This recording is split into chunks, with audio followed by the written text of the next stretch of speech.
ఏమనుకున్నాడంటే, ఈ దేవుని మందసము తీసుకొని వెళ్తుంటే ఆ ఉజ్జాయి చనిపోయాడు కదా, ఒకవేళ నేనేమైనా తప్పు చేస్తానేమో, ఒకవేళ నా యొక్క జీవితంలో నేనేమైనా పాపాలు చేశానేమో, నా పాపమును బట్టి నాకు ఉపద్రవము కలిగి ఈ మందసం బట్టి నేను చనిపోతానేమో అని చెప్పి దావీదు కూడా భయపడ్డాడు. దేవునికి స్తోత్రం.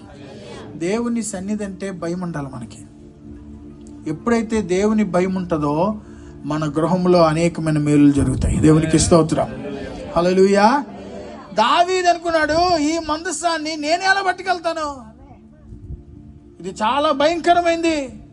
ఆ మందసాన్ని నేను పట్టుకెళ్ళానంటే, ఆ మందసాన్ని నా యొక్క దావీదు పురములో పెట్టుకున్నానంటే నా పరిస్థితి ఏంటి, నా జీవితం ఏంటి ప్రశ్నించుకున్నాడు దావీదు తనకు తానే. నా ముందే చేత్తో పట్టుకున్నందుకు ఉజాను బట్టి అతని బట్టి యెహోవా కోపం రగులుకొన్నదన్న వాక్యంలో రాయబడింది. మనలను బట్టి దేవుడు కోపించకుండా ఉండాలంటే మనము నిత్యము ఆయన సన్నిధిలో భయభక్తులు కలిగిన వారుగా ఉండాలి. హల్లెలూయా. దావీదు అనుకున్నాడు, ఒకవేళ ఈ మందసాన్ని నేను పట్టుకెళ్తే ఒకవేళ నా పరిస్థితి ఏమవుతుందని చెప్పి దావీదు కూడా భయపడ్డాడంట. యెహోవాకు భయపడి విడిచిపెట్టాడంట. అప్పుడు గిత్తీయుడగు ఒబేదెదోము రాయబడింది. ఒక మాట తర్వాత మాట చదవండి.